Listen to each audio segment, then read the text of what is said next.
Dear brothers and sisters, I welcome you all to hear and see this video message. Today we are going to pray for universal pension for old age people, those age above 60. In India, only 8% of the population of government employees received the pension. Remaining old age people, they are not receiving any pension of sufficient amount. Government should provide at least rupees 2000 rupees per month for old age people. Reference for this prophecy prayer point from 15th September 2022, Hindu English. According to Population Census 2011, there are nearly 104 million elderly persons in India, which is 8.6% of population. Though India is often characterized as a young country, it is also a country of old people. Nearly 5 million Indians join the rank of the elderly every year. Over the next 28 years, by 2050, 324 million Indians or 20% of the population will be above 60 years of age. According to the India Human Development Survey of the National Council of Applied Economic Research, 45% of the elderly males and 75% of the elderly females are currently fully depend on others. Single elderly people staying on their own is only 2.2% of the population, while as old couples living on their own, it is 10% of the population. Nearly 87.8% of the elderly population are living with their children. With the breakdown of the joint family support in old age, rising life expectancy, negligible lifetime savings and pension exclusion, the elderly face the grim prospect of living in poverty after they are too old to work. Women are further disadvantaged due to lower incomes, a relatively higher life expectancy than men, frequent employment interruption at a younger working age and lower access to formal finance.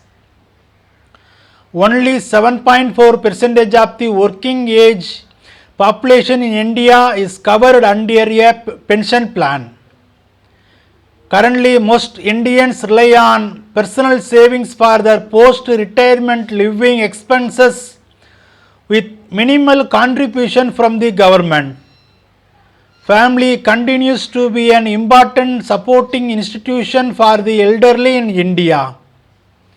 Having spent most of their working life savings for their children, education, marriage and housing, they hardly pay attention to retirement planning, often believing that their children will provide the necessary financial and social security in their silver years. While this may be true in some cases, a large majority of elders in India face a tough time finding the resources for their post-retirement living expenses. Financial assistance to the elderly empowers them and empowers their social status, independence, self-esteem and overall quality of life. 80% of the elderly in India were employed in the formal sector, so securing the pension.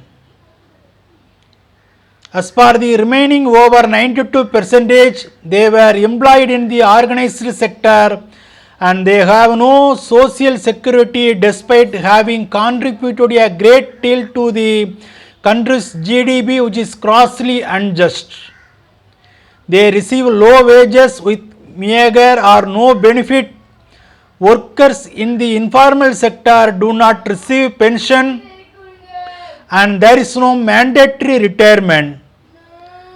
This 92% of the workforce in the unorganized sector pays a substantial part of indirect taxes and contributes to the nation's economy but remains largely deprived of the retirement guarantees that their organized sector counterparts have.